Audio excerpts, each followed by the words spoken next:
Welcome back, ladies and gentlemen. We've made it. This is episode number 2. We are your host. My name is Davey. I'm John, and this is Overland Weekly, the best in Overland for the past week. John, some people didn't think we'd ever get through week 1, but look at us, back again. Fueled by the haters. All right, top story tonight. If I say Porsche, your immediate thought is probably not off-road and overlanding. It's 911. Yeah, 911, right? So you may think when I say off-road Porsche, maybe something like this. Or like this. That is, in fact, off-road. That is, in fact, an off-road Porsche. But what I want to talk about are these. The Cayennes. So I've been seeing more and more of these, not just on Instagram, but actually out on the trail. I've seen 2 or 3 at Windrock now. And I really didn't know much about them. Here's one on tracks, which is freaking sweet. Wow. And so doing a little homework on these, they've been out for several years, about 20 years now. Of course, they share a chassis with the Volkswagen Touareg. But these can be had for fairly cheap as far as off-road, overland build vehicles are concerned. Look at and I'm sure for Porsches, too. And for Porsches in general, yeah. Wow, it's clean. Holy cow. So let's take a look at this. I just put this up here as a talk. I just looked at Auto Trader this week and kind of just searched like under $20,000. And there's plenty that come up. I'm sure some of them are junk, but I'm sure some of these, especially the ones that you could buy from a private owner, not a dealership, have probably been well taken care of, as most of those enthusiast vehicles are.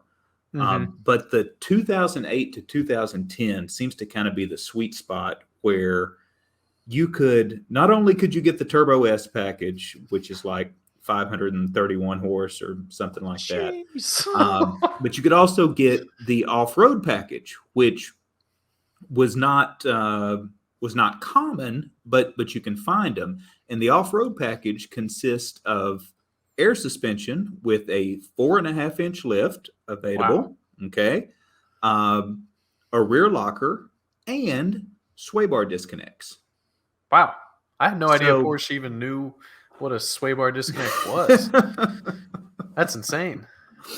But yeah, pretty cool. So it just piqued my curiosity when we'd seen those ones at Windrock a few weeks ago.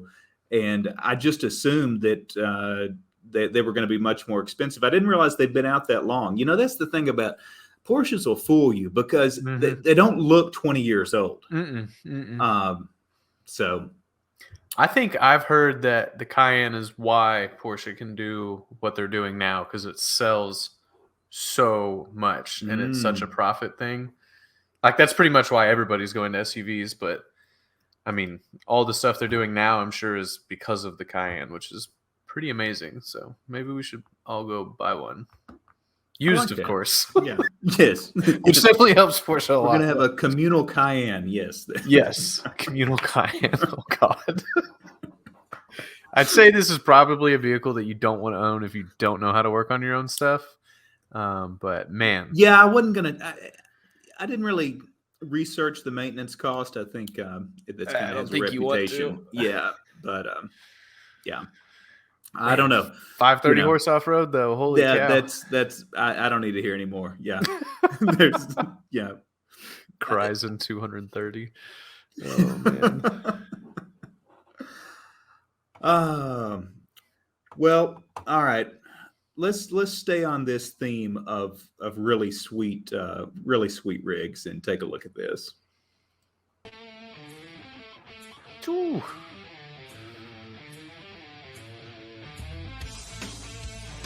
Hey guys, Brad here from Toyota Walnut Creek Racing and driver of car number 4602.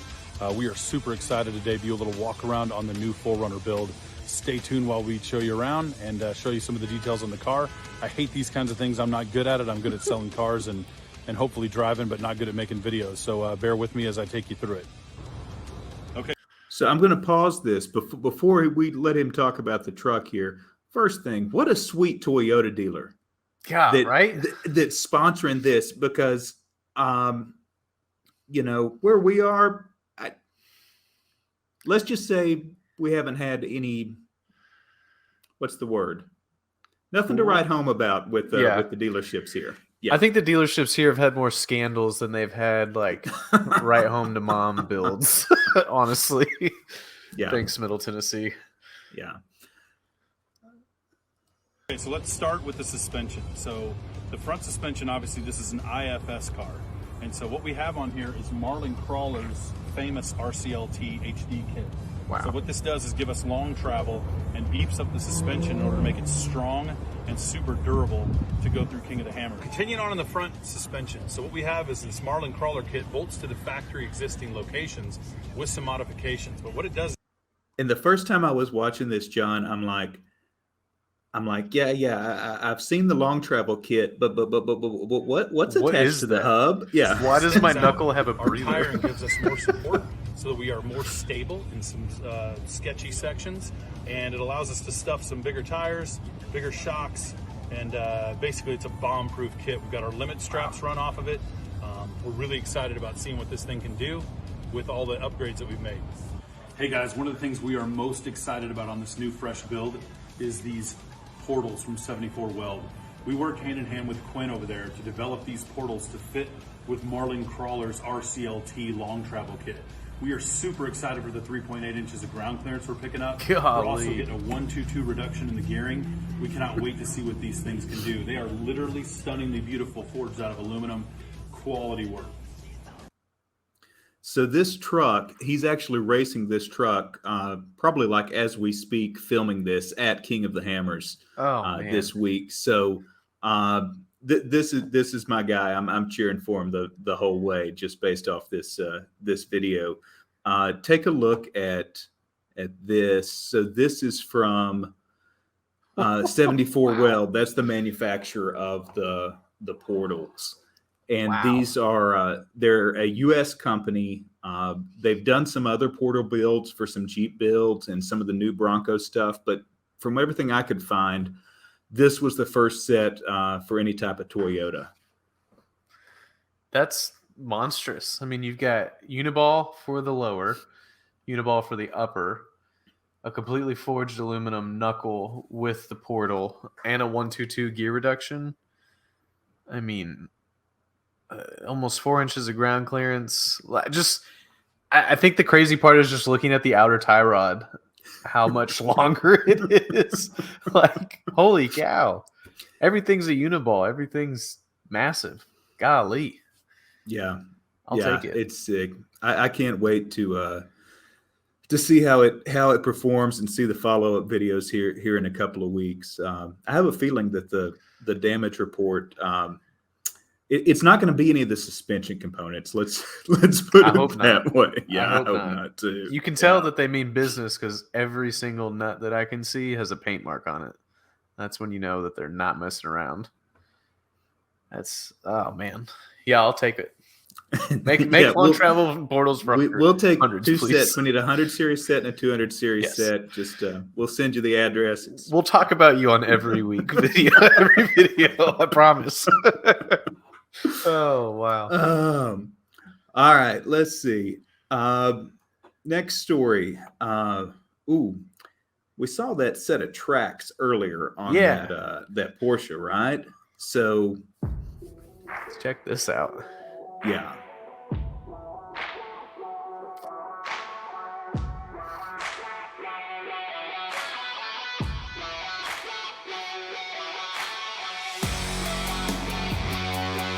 Wow.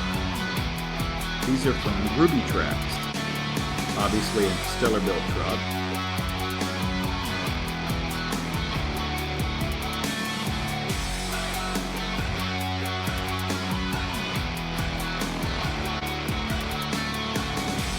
Man. Truck. that bed is just Flatbed, golly. so sweet. They call that their shop truck. Right. Like just run down to the parts store. Yeah. Sounds like I need to work for that shop. Jeez.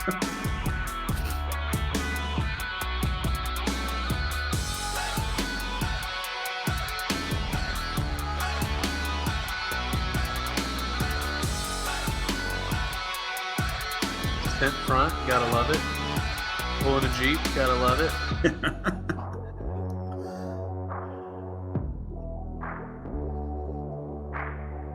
Man, that's wild. I hope he aired down. Oh, so I couldn't find all the information on these Ruby tracks as far as the pricing and everything is concerned. They're a Canadian company, but needless to say, you're going to pay for quality like that. But if you want to try to go the DIY route, so Rudy from Matt's Off-Road and Recovery fame, yeah. Now he's got his own thing. Here's some stills from his channel where, let me pause this here. Holy cow. Look at the, it does look a little heavy. That's what I'm going to say. It looks like he bought like aircraft landing gear. That's what he's using for the wheels. Holy cow. Yeah, he's been doing a series where he's DIYing this set of tracks. And from what I gather, he literally, like, aside from the steel, bought everything from Amazon or ordered it from the internet, including the tracks themselves. That's incredible. Yeah. Let me play this through here. Wow. But it's not that uncommon. If you search DIY track builds, there's actually several on YouTube. Wow. I mean, if there's anyone to DIY, it's Rudy. That man he's a metal genius. I do miss him on Matt's channel, but it's awesome to see him doing his own thing and like growing his own channel and making a name for himself. Like his company is Custom Fab. Yes. Which is awesome. And of course the Rubicon is goals.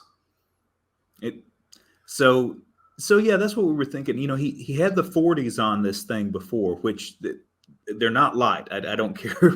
I don't care which 40 it is. No. But judging if we can, the video's not going to back up for us. But I was going to say, that's my only question on these tracks is what that final weight's going to be. Yeah, that picture where it's just like the chunk right there, and it's all like pretty thick looking steel, giant wheels. Oh man, it's a lot of unsprung weight there. Yeah, there's I'm tell you what, these videos this week, there's a lot of want, a lot of envy watching. I'll take a Porsche on Portals on tracks, please. Ooh, yeah, the trifecta. Yeah, and then I'll hit Hell's Gate, just like that one, just boop, boop, boop, bounced up, but on tracks. I wonder how Portals would do, or tracks would do out here, like at Windrock. Like, could they hold up to the rocks and the tree stumps and the? I'd like to find out. I'd like to find out. So again, Ruby Tracks, if you're listening, we will. Yeah. Please. Oh man. All right. Let's get a tech tip.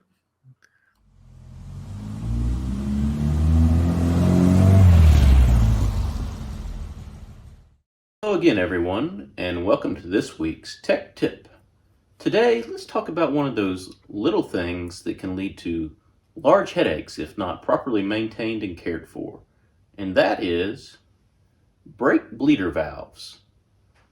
Let's take a closer look at an example of some of the things, do's and don'ts, regarding these valves.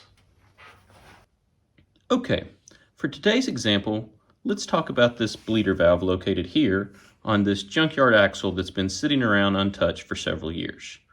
So the bleeder valve itself, if we look here, has one hole located here, a hole through the middle bore that connects those two, and a tapered seat on the bottom here. That's a key point, this tapered seat. That is how it seals when we tighten this down. So we have this located here. One of the first problems I often see as a technician is these rubber caps are missing, not replaced. For whatever reason, they've gone askew. And that leads to muck and mud and buildup down inside of this. And when we go to bleed our brakes, you may crack this valve open and find it is completely clogged. In that case, I recommend you take something like a very small drill bit, and just by hand you can reach in here and spin this around and clean any mud and gunk that may be blocking your bleeder valve right out. Secondly, all too often I've seen people take something like an open-end combination wrench and put this on the bleeder valve and try to crack it open. The material of these valves can be very, very soft, and they're very easy to strip. If that valve has any bit of corrosion or buildup or was over-tightened by the previous person, they often don't want to come out. That is why I always recommend using something like a line wrench that connects on 6 sides, or a 6-sided socket. And I make a key point that it is a 6-sided socket and not a 12-point socket. If we put that on there, it is still very tight. It does not want to come off. I recommend you take something like a brass mallet or a small brass hammer if you have it, or a brass drift, and give it a couple of whacks right squarely on top of the valve. In doing this, you may mushroom the outside of the valve, but you are not damaging the threads or the hex that you wrench on. Now, that valve will twist right out.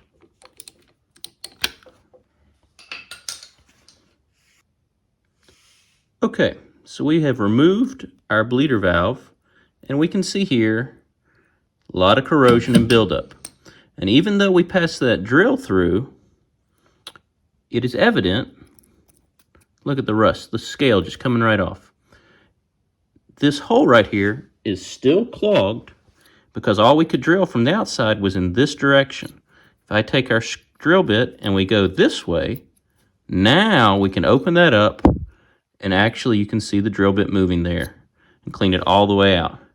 At this point, I would recommend replacing this valve altogether due to the corrosion and rust found on this unit. They're very inexpensive and easy to replace when you're already servicing a brake system. So here we have a brand new valve that we can reinstall for bleeding our system. 2 last points today for when reinstalling a valve. Number 1, as we discussed, there's a tapered seat on the end of this. To seal in the bottom of that caliper takes very minimal torque. Approximately 100 to 120 inch-pounds is kind of typical bleeder valve recommendations in a service manual. That equates to basically maybe 1 foot-pound of torque. Very low. All too often people over-tighten these, which leads to problems later. Number 2, you've completed your service. All you're done, you've bled the valve, brakes are good to go. Maybe you put this cap back on, I hope you do. Even if you don't, the number 1 thing that people always forget to do is take your air hose, take a rag, hold it around the air hose, and blow the valve out. There will be residual fluid still in the valve, especially in an application where the valve points up. In this case, it points out, but many times they may point vertically. There will still be fluid that will hold in there. That's what leads to that corrosion and muck building up. So if you blow it out with the air hose before you put the protective cap on, you will keep the inside of that valve clean for your next service. And that's today's tech tip.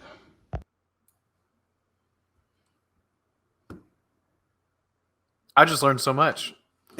Like, I bled many brakes in my life, but I just learned so many things. That was fantastic.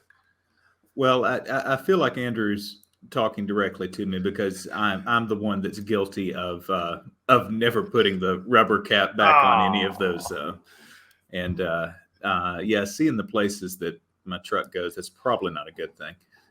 You can buy packs of those caps on Yes. Amazon for very cheap, and I highly recommend it. I think I bled 2 or 3 hundreds in the rears, especially where the bleeder valve is completely seized.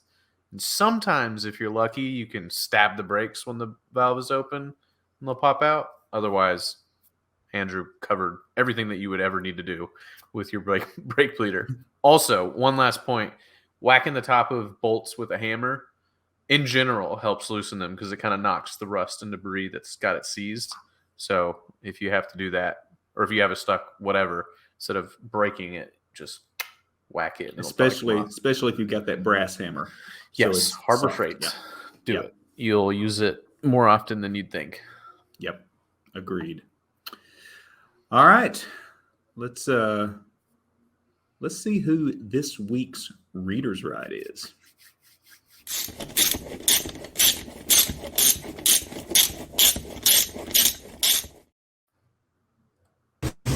Well, I was going to film it here. Obviously, it's really dirty, so I'm actually going to wash it off, and then I'll finish the video. What's up, guys? I'm Josh. I drive a 2015 4Runner Limited that we have dubbed the Feral Pig. Limiteds are interesting vehicles, given that they don't have a rear locker, they're center locker and all-wheel drive. And I'm sure you guys have seen them. They've got all that chrome trim all around them, but I think mine's a little bit different than probably what you're used to. So we'll dive into it. All right, on the cockpit, if you will, or whatever you want to call this, I've got Midland MXT 275, the Auxbeam 8-gang Bluetooth RGB switch panel. It's pretty much all full. I've got rock lights coming, be here in a couple days that goes here. Ram mount, Rago Fabrication dash mount. This is the Alpine Halo 11, which is awesome to give CarPlay and all of that. Really helps with Gaia. If you're familiar with the 4Runner Limiteds, they have like this kind of faux wood panel. I covered the dash here in Cryptic Typhon vinyl, 3M vinyl, just to get rid of that fake wood. And then I switched the shift knob over to a 4Runner Lifestyle shift handle or shift knob. And then I've also got a pedal commander up here. And then just kind of did some chrome delete stuff. Also have switched everything over to LEDs, and then I put in these Meso Customs dual color map lights, and then I also have the dome lights back on the second row. That's pretty much it for the interior here. I mean, you know, basic stuff. All right, so this is the Feral Pig. It is a 4Runner Limited, like I said, but it probably looks a little bit different than the Limiteds you've seen. It's actually at least moderately rinsed off now from what it looked like earlier. Some of the big changes, of course, is all the armor and stuff. But before that, I switched over to the TRD front bumper and removed all of the trim.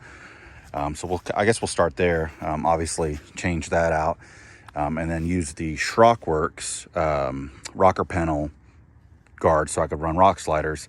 They're down there, but obviously Schrockworks has gone out of business, so that's not a thing that you can probably get. It's sitting on Toyo Open Country MTs, 35s on Method 701s in bronze.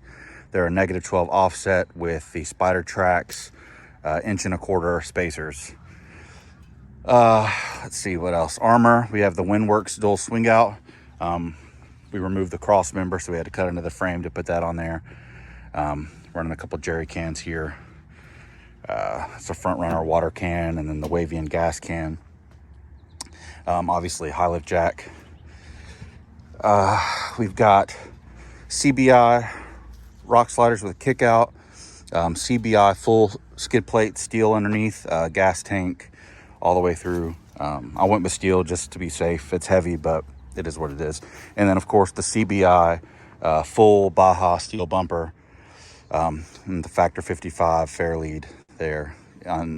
Behind that is a worn 10,000 pound, I think it's called an Evo winch, and then the Ultra Hook up there in red. Lights, Alpha Rex headlights, tail lights. We've got a Baja Designs S30, Baja Designs fog lights, Squadron Pros here for ditch lights. We've got the XL Linkables up there, all Baja Designs. And then in the back here, we've got Baja Designs S2s. You guys, I don't know if you can see that with the sun, but S2s for chasers and S2s for backup lights. That's all on a Prinsu non-drill full roof rack. Crazy Beaver shovel there. Max Trax mounted on top. I'm probably going to be going to a rooftop tent, so that'll probably change. Rooftop tent, hopefully in the next month, maybe. I've got the Velox off-road gull wings. All my air downs there. I use Faster Flate for that. Inside there, I've got Rago Fabrication mole panels on both sides and a Rago Fabrication shelf and all my recovery gear. No fridge yet, no drawers. That's all in the works. Planning that. If you're familiar with my Instagram page, I'm not too bashful on jumping into upgrades. Suspension, we've got JBA upper control arms. We've got Dobinson's 3-way MRR extended travel shocks and struts. Dobinson coils. I can't remember exactly what the numbers are on those, but they're pretty stiff. We've got Dobinson's rear lower control arms, upper trailing arms, pan hard bar, Dobinson's diff drop, and Duro bumps, extended Duro bumps there as well for that. Obviously, we've done a body mount chop, some trimming, some hammering to fit these 35s. What else? The Limiteds are all-wheel drive, so they have a center locker. I re-geared this one to 488s, and when I did that, I went ahead and added ARB air lockers in the front and rear, so it's triple locked. ARB dual air compressor under the hood. Obviously, the ARB Safari snorkel, Midland Ghost antenna. What else? I think that might be it. Anyways, there's a lot of stuff. I have a hard time keeping track of it sometimes. But it's long travel in the rear. It's pretty flexy. It does rub some just because of so much flex. No sway bars. Removed all the sway bars on it. Ride's great. If anybody's thinking about doing that with the IFS, it really doesn't bother it at all. I think that's it, guys. But yeah, this is the Feral Pig. Really awesome rig, really capable. It's been a labor of love, as I tell people. Just a lot of fun. And yeah, hope you guys appreciate it. If you have any questions, just reach out and ask me. Appreciate it, guys.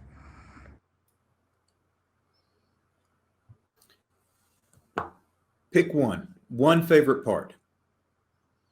Oh man, I think my favorite part was opening up that rear window panel and just The all gull of wing? the gull wing and all of the air down and air up stuff right there. I mean, that's incredible because it's just right there.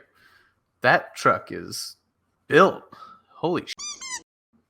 I don't know if we can see Well it on done, this channel, Josh. but yeah, that's amazing. I like that it's extremely well built, but you could tell that it wasn't just a throw parts at it truck. Everything was thought of. No. Everything has a purpose. He knows why it's on there. He uses it, and it looks like it is. I don't think I've ever actually seen the full CBI front. I usually only see like the little hidden winch front on the 4Runners. You don't often see it come all the way around. I actually really like that. It's a really nice truck. Yeah, very very solid. And the inside too. That the cockpit, as he called it there. Man, that Alpine unit, that is sweet. So nice. Yeah, so nice. Yeah. We might be able to convince him to do a second Reader's Ride at some point because he did very recently purchase a 100 series. That's correct. Yeah. So I like. If you're watching, Josh, as you should be, send it in a couple weeks, and we'll have you on. Little double take. Well, if he did happen to be featured twice on Reader's Rides, that would mean that he would get 2 of these sweet Reader's Rides magnets. That's right. For a limited time, if you are chosen to be featured on Overland Weekly Reader's Rides, you will get in the mail one of these sweet magnets for your rides. So Josh, yours will be coming. Anthony, I'm gonna let John take care of that Canadian postage to to get it to you, since he did so good with Canadian geography last week. But, I think there's still a horse aspect to getting the mail to him, so we'll see. Now, if you want to see your truck on featured on Reader's Rides, go to overlandweekly.com and you will see the form there to submit your video. Please do it. And there's no please. anything. I think I'm gonna make my wife film our RAV4. It's just a RAV4. It's not even one of the new ones. Anything, stock truck. If you're proud of it, if you're happy about it, send it in. Absolutely. Mild to wild, DIY, shop built, doesn't matter. If you're proud of it, let's talk about it. Tell us what you like about it, how you use it, and let's get it featured.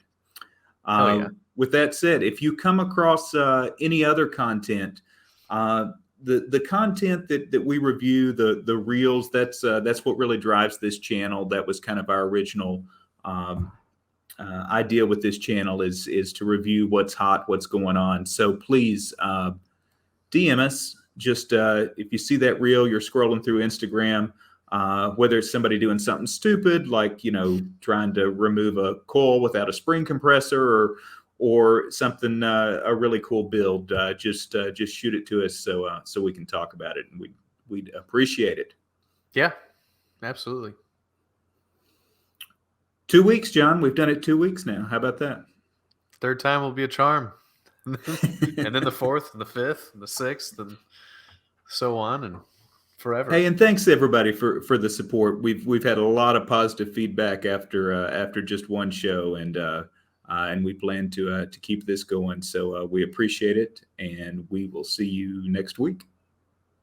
Peace.